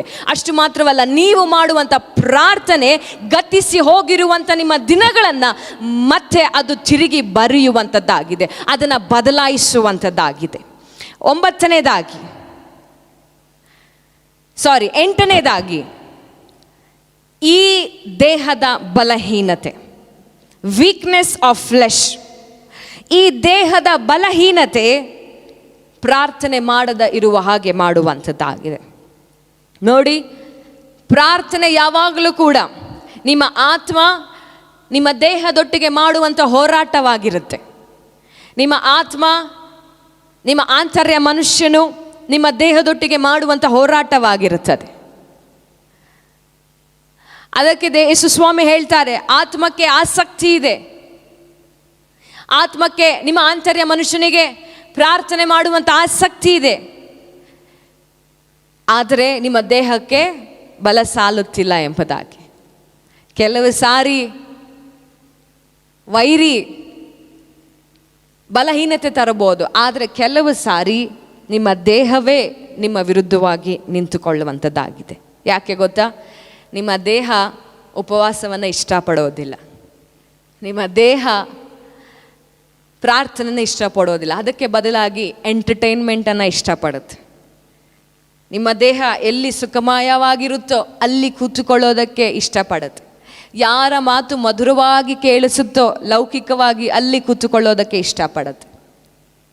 ಆದರೆ ದೇವರ ಸ್ವರವನ್ನು ಕೇಳೋದಕ್ಕಾಗಲಿ, ಉಪವಾಸದಿಂದ ತನ್ನನ್ನು ತಾನು ತಗ್ಗಿಸಿಕೊಳ್ಳೋದಕ್ಕಾಗಲಿ ದೇಹ ಇಷ್ಟಪಡೋದಿಲ್ಲ. 8ನೇ ಕಾರಣ ನಿಮ್ಮ ದೇಹದ ಬಲಹೀನತೆ. ಇನ್ನು 2 ಕಾರಣಗಳನ್ನು ಹೇಳಿ ನಾನು ಮುಗಿಸುತ್ತೇನೆ. 9ನೇದಾಗಿ ಗರ್ವ, ಪ್ರೈಡ್, ನಾನು ಅನ್ನುವಂಥ ಸ್ವಭಾವ ನೀವು ಪ್ರಾರ್ಥನೆ ಮಾಡದ ಹಾಗೆ ಮಾಡುವಂಥದ್ದಾಗಿದೆ. ನಿಮಗೊಂದು ಸತ್ಯ ಹೇಳುತ್ತೇನೆ,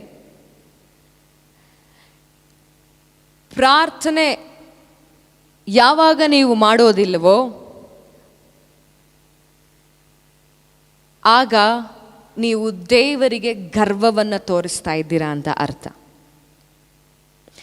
life without prayer is a boast against god. ನೀವು ಪ್ರಾರ್ಥನೆ ಮಾಡುತ್ತಾ ಇಲ್ಲ ಅಂದರೆ ನೀವು ದೇವರಿಗೆ ಅಹಂಕಾರದಿಂದ ದೇವರ ವಿರುದ್ಧವಾಗಿ ನಿಲ್ಲುತ್ತಾ ಇದ್ದೀರಾ ಅಂತ ಅರ್ಥ. ಅನೇಕರ ಜೀವಿತದಲ್ಲಿ ಇದೇ ಪ್ರಾರ್ಥನಾ ರಹಿತ ಜೀವಿತಕ್ಕೆ ಕಾರಣವಾಗಿದೆ. ಇದು ಮುಖ್ಯವಾದಂಥ ಕಾರಣವಾಗಿದೆ.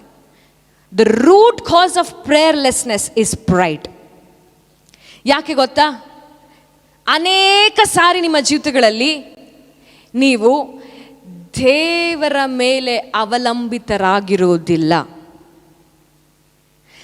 ಸೆಲ್ಫ್ ಇಂಡಿಪೆಂಡೆಂಟ್ ಆಗಿ ನೀವು ಜೀವನ ಮಾಡ್ತಾ ಇರ್ತೀರ. ಅದಕ್ಕೆ ನಿಮಗೆ ಪ್ರಾರ್ಥನೆ ಮಾಡೋದಕ್ಕೆ ಆಗುತ್ತಾ ಇಲ್ಲ. ಆದರೆ ದೇವರ ಉದ್ದೇಶ ಏನು ಗೊತ್ತಾ? ಆತನ ವಾಕ್ಯ ಹೇಳುತ್ತೆ, ನಿಮ್ಮ ಚಿಂತಾಭಾರವನ್ನು ನನ್ನ ಮೇಲೆ ಹಾಕಿ ಅಂತ. ಅದ್ರ ಬಗ್ಗೆ ಯೋಚನೆ ಮಾಡಿ ನೀವೇ ಅದನ್ನು ಹೇಗೆ ಪರಿಹರಿಸಬೇಕಂತ ಓಡಬೇಡ್ರಿ. ಆದರೆ ಆ ಭಾರವನ್ನು ನನ್ನ ಮೇಲೆ ಹಾಕಿ. ಯಾವಾಗ ನಿಮ್ಮ ಭಾರಗಳನ್ನು ನಿಮ್ಮ ಮೇಲೆ ಹೊತ್ತುಕೊಂಡು ನೀವು ಓಡಾಡ್ತಿರ್ತೀರೋ ನೀವು ಗರ್ವಿಷ್ಠರು ಅಂತ ಅರ್ಥ.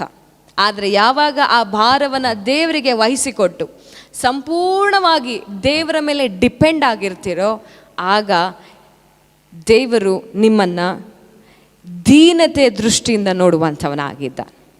ನಿಮ್ಮ ದೀನತೆ ಆತನ ಕಣ್ಣಿಗೆ ಕಾಣಿಸುವಂಥದ್ದಾಗಿದೆ. ಪ್ರೀತಿಯುಳ್ಳ ದೈವ ಮಕ್ಕಳೇ, ಈ ಗರ್ವವನ್ನು ನಿಮ್ಮ ಜೀವಿತದಲ್ಲಿ ಅಳಿಸೋದಕ್ಕೆ ಇರುವಂಥ ಒಂದೇ ಒಂದು ಪರಿಹಾರ, ಅದು ಉಪವಾಸದ ಪ್ರಾರ್ಥನೆ. ಅದು ಉಪವಾಸದ ಪ್ರಾರ್ಥನೆ.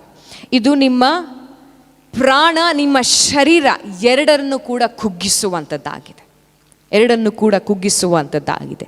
10ನೇದಾಗಿ, ಕೊನೆಯದಾಗಿ, ಯಾಕೆ ನೀವು ಪ್ರಾರ್ಥನೆ ಮಾಡೋದಕ್ಕೆ ಆಗುತ್ತಾ ಇಲ್ಲ ಗೊತ್ತಾ? ನಿಮ್ಮನ್ನು ನೀವೇ ಅಯೋಗ್ಯರೆಂಬುದಾಗಿ ಕಡೆಗಣಿಸಿಕೊಂಡಿದ್ದೀರಾ. ನಿಮ್ಮನ್ನು ನೀವೇ ಅಯೋಗ್ಯಳು, ನಾನು ಪ್ರಾರ್ಥನೆ ಮಾಡೋದಕ್ಕೆ ನನಗೆ ಯೋಗ್ಯತೆ ಇಲ್ಲ ಅಂತ ಪರಿಶುದ್ಧ ದೇವರ ಬಳಿ ಹೋಗಿ ಕೂತುಕೊಳ್ಳುವಂಥ ಅರ್ಹತೆ ನನ್ನಲ್ಲಿಲ್ಲ. ಅದಕ್ಕೆ ಅಲ್ಲಿ ಹೋಗಿ ಕೂತ್ಕೊಳ್ಳೋ ಬದಲು ನಾನು ಅನಾಥಳಾಗಿಯೇ ಇದ್ದು ಬಿಡ್ತೇನೆ, ಆದರೆ ಪ್ರಾರ್ಥನೆ ಮಾಡುವಷ್ಟು ಯೋಗ್ಯತೆ ನನ್ನಲ್ಲಿಲ್ಲ. ಪ್ರೀತಿಯುಳ್ಳ ದೈವ ಮಕ್ಕಳೇ, ದೇವರು ನಾವು ಪರಿಶುದ್ಧರು, ನಾವು ನೀತಿವಂತರು ಎಂಬುದಾಗಿ ನಮಗೋಸ್ಕರ ರಕ್ತವನ್ನು ಕೊಡಲಿಲ್ಲ. ನಾವು ಪಾಪಿಗಳಂತಾನೆ ಯೇಸು ಸ್ವಾಮಿ ನನಗೋಸ್ಕರ ನಿನಗೋಸ್ಕರ ರಕ್ತವನ್ನು ಸುರಿಸಿತು. ನಾವು ನೀತಿವಂತರು ಎಂಬುದಾಗಿ ಯೇಸು ಸ್ವಾಮಿ ನಮ್ಮನ್ನು ಹುಡುಕಿಕೊಂಡು ಬರಲಿಲ್ಲ. ಆದರೆ ಆತನು ನೀತಿವಂತನಾಗಿದ್ದ ಕಾರಣ ನಮ್ಮನ್ನು ನೀತಿವಂತರನ್ನಾಗಿ ಮಾಡೋದಕ್ಕೆ ನಮ್ಮನ್ನು ಹುಡುಕಿಕೊಂಡು ಬಂದರು. ಹಾಗಾಗಿ ಗಮನವಿಟ್ಟು ಕೇಳಿ, ದೇವರು ನೀವು ಪರ್ಫೆಕ್ಟ್ ಆಗೋ ತನಕ ನನ್ನ ಬಳಿ ಪ್ರಾರ್ಥನೆ ಮಾಡೋದಕ್ಕೆ ಬರಬೇಡ ಅಂತ ಹೇಳೋದಿಲ್ಲ. ನೀನು ಯಾವಾಗ ಇಂಪರ್ಫೆಕ್ಟ್ ಆಗಿರ್ತೀಯೋ ಆಗಲೇ ನನ್ನ ಬಳಿ ಬಾ. ಈ ಪ್ರಾರ್ಥನೆಯಿಂದ ನಿನ್ನನ್ನು ನಾನು ಪರ್ಫೆಕ್ಟ್ ಆಗಿ ಮಾರ್ಪಡಿಸುತ್ತೇನೆ ಎಂಬುದಾಗಿ ದೇವರು ಹೇಳ್ತಾ ಇದ್ದಾರೆ. ಪ್ರೀತಿಯುಳ್ಳ ದೇವಜನರೇ, ಈ 10 ಕಾರಣಗಳಿಂದ ನಿಮ್ಮ ಜೀವಿತದಲ್ಲಿ ಪ್ರಾರ್ಥನೆ ಮಾಡೋದಕ್ಕೆ ಆಗುತ್ತಾ ಇಲ್ಲ. ಅಷ್ಟು ಮಾತ್ರವಲ್ಲ, ಹೇಗೆ ಈ 10 ಕಾರಣಗಳು ನಿಮಗೆ ಪ್ರಾರ್ಥನೆ ಮಾಡೋದಕ್ಕೆ ಬಿಡುತ್ತಾ ಇಲ್ವೋ, ಅದೇ ರೀತಿಯಾಗಿ ಈ 10 ಕಾರಣಗಳ ಆಪೋಸಿಟ್ ಆಗಿ ನೀವು ಯೋಚನೆ ಮಾಡಿದ್ರೆ ಆ ಕಾರಣಗಳಿಂದಲೇ ಮತ್ತೆ ನೀವು ಪ್ರಾರ್ಥನೆ ಮಾಡೋದಕ್ಕೆ ಸಾಧ್ಯವಾಗುತ್ತೆ. ಈ ಕಾರಣಗಳ ವಿರುದ್ಧವಾಗಿ ನೀವು ಇವತ್ತಿನಿಂದ ಯೋಚನೆ ಮಾಡೋದನ್ನು ಆರಂಭ ಮಾಡಬೇಕು. You have to think vice versa of the reasons why you are not praying. ಇವತ್ತು ಯಾಕೆ ಪ್ರಾರ್ಥನೆ ಮಾಡೋದಕ್ಕೆ ಆಗುತ್ತಾ ಇಲ್ಲ ಎಂಬುದಾಗಿ ನಿಮಗೆ ಎಳೆಯಾಗಿ ನಿಮ್ಮ ಮುಂದೆ ನಾನು ಹಂಚಿಕೊಂಡಿದ್ದೇನೆ. ನಾಳೆಯಿಂದ ಹೇಗೆ ಪ್ರಾರ್ಥನೆ ಮಾಡಬೇಕು ಎಂಬುದಾಗಿ ನಾನು ನಿಮಗೆ ತಿಳಿಸಿಕೊಡ್ತೇನೆ. ನಾನಲ್ಲ, ಮುಖ್ಯವಾಗಿ ಪರಿಶುದ್ಧಾತ್ಮನು ತಿಳಿಸಿಕೊಡ್ತಾ. ಪ್ರೀತಿಯುಳ್ಳ ದೈವ ಮಕ್ಕಳೇ, ಇವತ್ತಿಗೆ ನಮ್ಮ ಯೂಟ್ಯೂಬ್ ಲೈವ್ ಕೊನೆಯಾಗುತ್ತೆ. ನಾಳೆಯಿಂದ ಈ 7 ದಿನದ ಪ್ರಾರ್ಥನೆಯ ಪ್ರಯಾಣ ಝೂಮ್ ಮೀಟಿಂಗ್ನಲ್ಲಿ ನಿರಂತರವಾಗಿ ನಡೆಯುತ್ತೆ. ಸೊ ನಾಳೆಯಿಂದ ಯೂಟ್ಯೂಬ್ ಲೈವ್ ಇರೋದಿಲ್ಲ. ಕಾರಣ ಇಷ್ಟೇ, ನನ್ನ ಉದ್ದೇಶ ಒಂದು ಕಿವಿಯಲ್ಲಿ ಕೇಳಿ ಇನ್ನೊಂದು ಕಿವಿಯಲ್ಲಿ ಬಿಡುವಂಥ ಜನರು ಇರಬಾರದು. ಈ ಪ್ರಾರ್ಥನೆ ಅನ್ನುವಂಥ ಒಂದು ಮಹತ್ತಾದ ಸಂಗತಿಯನ್ನು ನೀವೆಲ್ಲರೂ ಗಂಭೀರವಾಗಿ ಅದನ್ನು ತೆಗೆದುಕೊಳ್ಳಬೇಕು. ಯಾಕಂದರೆ ನಿಮ್ಮ ಜೀವಿತದಲ್ಲಿ ಪ್ರಾರ್ಥನೆಯ ಅವಶ್ಯಕತೆ ಬಹಳವಾಗಿದೆ. ಆ ಕಾರಣದಿಂದ ಮಾತ್ರ ನಾವು ರಿಜಿಸ್ಟರ್ ಆದವರಿಗೆ ಮಾತ್ರ ಝೂಮ್ನಲ್ಲಿ ಪ್ರವೇಶವನ್ನು ನೀಡ್ತಾ ಇದೆ. ಒಂದು ವೇಳೆ ನೀವು ವಾಟ್ಸಾಪ್ನಲ್ಲಿ ನಮಗೆ ರಿಜಿಸ್ಟರ್ ಆಗದೇ ಇರುವುದಾದರೆ ಇವತ್ತು ರಾತ್ರಿ ಸರಿಯಾಗಿ 10 ಗಂಟೆ ಒಳಗೆ ನಮ್ಮ ರಿಜಿಸ್ಟ್ರೇಷನ್ ಕ್ಲೋಸ್ ಆಗಲಿಕ್ಕಿದೆ.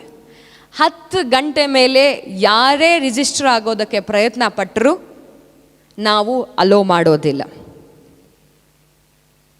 ಇವತ್ತೇ ನೀವು ರಿಜಿಸ್ಟ್ರೇಷನ್ ಆಗೋದಕ್ಕೆ ಕೊನೆ ದಿನ ಆಗಿದೆ. ಕಾರಣ ನೀವು ಪ್ರಾರ್ಥನೆಯನ್ನು ಗಂಭೀರವಾಗಿ ತೆಗೆದುಕೊಳ್ಳಬೇಕು. ನೀವು ಗಂಭೀರವಾಗಿ ತೆಗೆದುಕೊಳ್ಳಬೇಕು. ಸೊ ನಾಳೆಯಿಂದ ಝೂಮ್ನಲ್ಲಿ ಹೇಗೆ ಪ್ರಾರ್ಥನೆ ಜೀವಿತ ಆರಂಭ ಮಾಡಬೇಕು, ನಮ್ಮ ವಿರುದ್ಧವಾಗಿ ಯಾವ ಅಪವಿತ್ರ ಯಜ್ಞವೇದಿಗಳು ಕಟ್ಟಲ್ಪಟ್ಟಿದೆ, ಅದರ ವಿರುದ್ಧವಾಗಿ ಹೇಗೆ ಪವಿತ್ರವಾಗಿರುವಂಥ ಪ್ರಾರ್ಥನೆ ಎಂಬ ದೇವರ ಯಜ್ಞವೇದಿಯನ್ನು ಕಟ್ಟಿ ಅದನ್ನು ಕೆಡವಿ ಹಾಕೋದು ಹೇಗೆ ಎಂಬುದಾಗಿ ನಾವು ತಿಳಿದುಕೊಳ್ಳೋಣ. ಅಷ್ಟು ಮಾತ್ರವಲ್ಲ, ನಾವು ಪ್ರಾರ್ಥನೆ ಮಾಡಿದರೆ ದೇವರು ಹೇಗೆ ಕಾರ್ಯ ಮಾಡ್ತಾರೆ, ಹೇಗೆ ಬದಲಾವಣೆಗಳು ನಮ್ಮ ಜೀವಿತದಲ್ಲಿ ಆರಂಭವಾಗುತ್ತದೆ ಎಂಬುದಾಗಿ ಪ್ರಾಕ್ಟಿಕಲ್ ಆಗಿ ನಾನು ನಿಮ್ಮ ಮಧ್ಯದಲ್ಲಿ ಹಂಚಿಕೊಳ್ಳುವಂಥವಳಾಗಿದ್ದೇನೆ. ಅಷ್ಟು ಮಾತ್ರವಲ್ಲ, ಪ್ರವಾದನೆಯುಕ್ತವಾಗಿ ಕೆಲವೊಂದು ಘೋಷಣೆಗಳು ನಿಮ್ಮ ಮೇಲೆ ದೇವರು ಮಾಡಬೇಕಾಗಿರುವಂಥ ಆ ಪ್ರವಾದನೆಗಳನ್ನು ನಾನು ನಿಮ್ಮ ಮೇಲೆ ನುಡಿಯುವಂಥವಳಾಗಿದ್ದೇನೆ. ಸೊ ಈ ಎಲ್ಲ ಸಂಗತಿಗಳು ನಿಮ್ಮ ಜೀವಿತದಲ್ಲಿ ಮತ್ತೆ ಆರಂಭವಾಗಬೇಕಂದ್ರೆ ಹಿಂದೆ ನಮ್ಮ ವಾಟ್ಸಪ್ ನಂಬರ್ಗೆ ನೀವು ಮೆಸೇಜ್ ಮಾಡಿ ರಿಜಿಸ್ಟರ್ ಆಗಿ. ಪ್ರತಿಯೊಬ್ಬರಿಗೂ ₹100 ರಿಜಿಸ್ಟ್ರೇಷನ್ ಫೀಸ್ ಇರುತ್ತೆ ಅಷ್ಟೇ. ₹100 ಪರ್ ಪರ್ಸನ್ ನಮ್ಮ ರಿಜಿಸ್ಟ್ರೇಷನ್ ಫೀಸ್. ನಂಬರನ್ನು ನಾನು ಹೇಳ್ತೇನೆ, ದಯವಿಟ್ಟು ನೀವೆಲ್ಲರೂ ಕೂಡ ಇದನ್ನು ನೋಟ್ ಮಾಡಿಕೊಳ್ಳಿ. 9739756597. ನೆಕ್ಸ್ಟ್ ಇನ್ನೊಂದು ನಂಬರನ್ನು ನಾನು ಹೇಳೋದಕ್ಕೆ ಹೊರಟಿದ್ದೇನೆ. ಈ 2 ನಂಬರ್ಗಳಿಗೆ ನೀವು ಕಾಂಟ್ಯಾಕ್ಟ್ ಮಾಡಿದ್ರೆ ಅವರು ನಿಮ್ಮನ್ನು ಗ್ರೂಪ್ನಲ್ಲಿ ಜಾಯಿನ್ ಮಾಡ್ತಾರೆ. 8105643938. ಸೊ ಈ 2 ನಂಬರ್ಗಳಿಗೆ ಈಗಲೇ ಹಿಂದೆ ವಾಟ್ಸಪ್ನಲ್ಲಿ ಮೆಸೇಜ್ ಮಾಡಿ ನಮಗೆ ರಿಜಿಸ್ಟರ್ ಮಾಡಿ ಎಂಬುದಾಗಿ ಮೆಸೇಜ್ ಮಾಡಿ, ಅವರು ತಕ್ಷಣವೇ ನಿಮಗೆ ಹೇಗೆ ರಿಜಿಸ್ಟರ್ ಆಗಬೇಕೆಂಬುದಾಗಿ ವಿವರಗಳನ್ನು ತಿಳಿಸಿ, ನೀವು ರಿಜಿಸ್ಟರ್ ಆದ ನಂತರ ನಿಮ್ಮನ್ನು ನಮ್ಮ ಪ್ರಾರ್ಥನೆ ಗುಂಪಿಗೆ ಇವರು ಸೇರಿಸುವಂಥವರಾಗಿದ್ದಾರೆ. ಪ್ರೀತಿಯುಳ್ಳ ದೈವ ಮಕ್ಕಳೇ, ಇವತ್ತು ಅನೇಕ ಸಂಗತಿಗಳನ್ನು ನೀವು ತಿಳಿದುಕೊಂಡಿದ್ದೀರಾ, ಯಾಕೆ ನಿಮ್ಮ ಜೀವಿತದಲ್ಲಿ ಪ್ರಾರ್ಥನೆ ಮಾಡೋದಕ್ಕೆ ಆಗುತ್ತಿಲ್ಲ ಎಂಬುದಾಗಿ. ನಾಳೆಯಿಂದ ನಾವು ಹೊಸ ಪ್ರಯಾಣವನ್ನು ಆರಂಭ ಮಾಡೋಣ, ಹೊಸ ಜೀವಿತವನ್ನು ಆರಂಭ ಮಾಡೋಣ. ಮತ್ತೆ ನಾಳೆಯಿಂದ ನಮ್ಮ ಪ್ರಾರ್ಥನಾ ಜೀವಿತವನ್ನು ಕಟ್ಟಿಕೊಳ್ಳೋಣ. ಈ ಸಾರಿ ಬಿದ್ದು ಹೋಗುವಂಥ ಪ್ರಾರ್ಥನೆ ಜೀವಿತ ಅಲ್ಲ, ಎಂದಿಗೂ ನಿಲ್ಲದಿರುವಂಥ ಪ್ರಾರ್ಥನಾ ಜೀವಿತವನ್ನು ನಾವು ಕಟ್ಟುವಂಥವರಾಗೋಣ. ನಾವೆಲ್ಲರೂ ಇರುವಂಥ ಸ್ಥಳಗಳಲ್ಲಿ ಕಣ್ಣುಗಳನ್ನು ಮುಚ್ಚೋಣ. ತಂದೆ ಆದ ದೇವರೇ, ನಿನಗೆ ಸ್ತೋತ್ರ ರಾಜ, ನಿನಗೆ ಸ್ತೋತ್ರ ಕರ್ತನೆ, ಪರಿಶುದ್ಧನೇ ನಿನಗೆ ಸ್ತೋತ್ರ ರಾಜನೇ. ಪರಿಶುದ್ಧಾತ್ಮನೇ, ನೀನಲ್ಲದ ಹೊರತು ಬೇರೆ ಯಾರು ಈ ಪ್ರಕಟಣೆಗಳನ್ನು ನಮ್ಮ ಜೀವಿತದಲ್ಲಿ ಕೊಡೋದಕ್ಕೆ ಸಾಧ್ಯವಿಲ್ಲ ಅಪ್ಪ. ಪರಿಶುದ್ಧಾತ್ಮನೇ, ನಿನ್ನ ಒಂದು ಉದ್ದೇಶ ನಮ್ಮ ಜೀವಿತದಲ್ಲಿ ನಾವು ಯಾವಾಗಲೂ ದೇವರ ಪ್ರಸನ್ನತೆಯಲ್ಲಿ ತಂಗಿರಬೇಕೆಂಬುದಾಗಿ, ಯಾವಾಗಲೂ ನಿನ್ನ ಉದ್ದೇಶಗಳನ್ನು ಅರಿತುಕೊಂಡು ಜೀವಿಸುತ್ತಾ ಇರಬೇಕೆಂಬುದಾಗಿ, ಯಾವಾಗಲೂ ನಾವು ದೊರೆತನ ಮಾಡಬೇಕೆ ಹೊರತು ಸೋಲಿನಲ್ಲಿ ಜೀವಿಸಬಾರದೆಂಬುದಾಗಿ ಅಪ್ಪ. ಆ ಕಾರಣದಿಂದಾಗಿ ಇವತ್ತು ಈ ಪ್ರಕಟಣೆಗಳನ್ನು ನಮ್ಮ ಮಧ್ಯದಲ್ಲಿ ನೀನು ಕೊಟ್ಟಿದ್ದಕ್ಕಾಗಿ ಸ್ತೋತ್ರ. ಯಾವ ಕಾರಣದಿಂದ ನಮ್ಮ ಪ್ರಾರ್ಥನೆ ಜೀವಿತ ಬಿದ್ದು ಹೋಗಿದೆ ಎಂಬುದಾಗಿ ತಿಳಿಸಿದ್ದಕ್ಕಾಗಿ ಸ್ತೋತ್ರ ಅಯ್ಯ, ತಿಳಿಸಿದ್ದಕ್ಕಾಗಿ ಸ್ತೋತ್ರ ಅಪ್ಪ. ಎಲ್ಲ ಸಂಗತಿಗಳು ನಮ್ಮ ಜೀವಿತದಲ್ಲಿ ನಡೆಯುತ್ತಲೇ ಇವೆ ರಾಜ, ನಡೆಯುತ್ತಲೇ ಇವೆ. ಆದರೆ ಇವತ್ತು ನೀವು ನಮ್ಮನ್ನು ಎಚ್ಚರಿಸಿ ಬದಲಾವಣೆಯ ಮುನ್ಸೂಚನೆಯನ್ನು ಕೊಟ್ಟಿದ್ದಕ್ಕಾಗಿ ಸ್ತೋತ್ರ. ಪ್ರೀತಿಯುಳ್ಳ ದೈವ ಮಕ್ಕಳ, ದೇವರಾತ್ಮನು ಹೇಳ್ತಾ ಇದ್ದಾರೆ, ನಿಮ್ಮ ಜೀವಿತದಲ್ಲಿ ಬದಲಾವಣೆ ಆರಂಭವಾಗಿದೆ ಎಂಬುದಾಗಿ.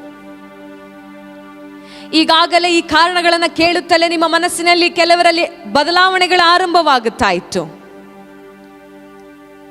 ಆ ಬದಲಾವಣೆಗಳನ್ನು ದೇವರು ಇನ್ನೊಂದು ಹಂತಕ್ಕೆ ನಾಳೆ ತೆಗೆದುಕೊಂಡು ಹೋಗುವಂಥವನಾಗಿದ್ದ.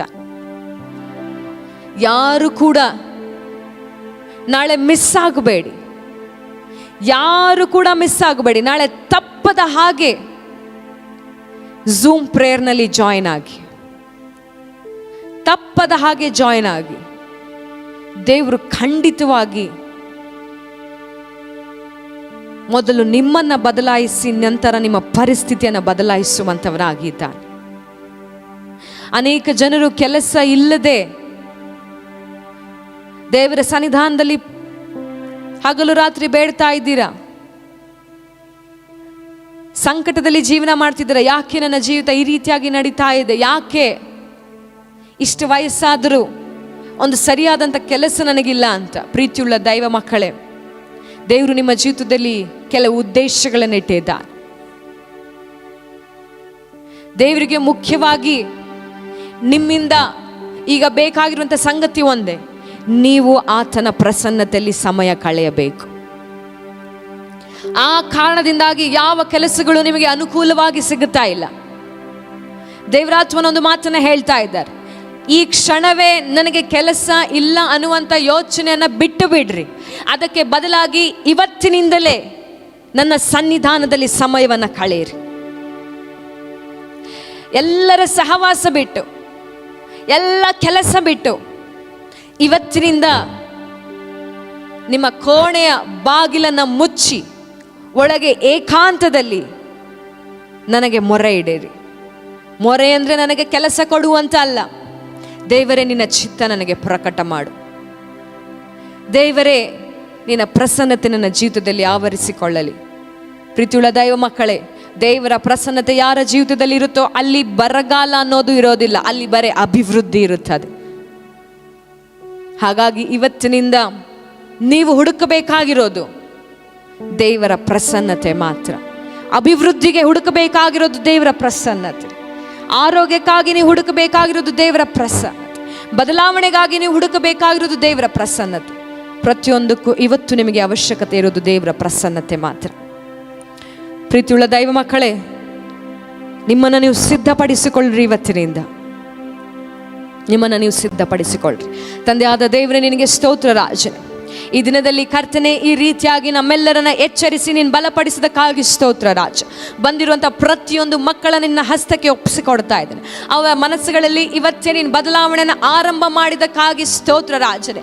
ಕರ್ತನೆ, ಯಾವ ಯಾವ ಕಾರಣಗಳಿಂದ ಇಲ್ಲಿ ತನಕ ಅವರ ಜೀವಿತದಲ್ಲಿ ಪ್ರಾರ್ಥನೆ ಮಾಡೋದಕ್ಕೆ ಆಗುತ್ತಾ ಇರಲಿಲ್ವೋ ಆ ಎಲ್ಲ ಕಾರಣಗಳು ತಮ್ಮ ಬಲಗಳನ್ನು ಇವರ ಜೀವಿತದಲ್ಲಿ ಕಳೆದುಕೊಳ್ಳಲಿ ಯೇಸುವಿನ ನಾಮದಲ್ಲಿ ರಾಜ. ಇವತ್ತಿನಿಂದ ಕರ್ತನೆ, ಈ ಮಕ್ಕಳು ಪ್ರಾರ್ಥನಾ ರಹಿತ ಮಕ್ಕಳಲ್ಲ, ಪ್ರಾರ್ಥನಾ ವೀರರಾಗಿ ಮಾರ್ಪಡಲಿ ಯೇಸುವಿನ ನಾಮದಲ್ಲಿ ರಾಜ. ಪ್ರಾರ್ಥನಾ ವೀರರಾಗಿ ಮಾರ್ಪಡಲಿ ಯೇಸುವಿನ ನಾಮದಲ್ಲಿ ಕರ್ತನೆ.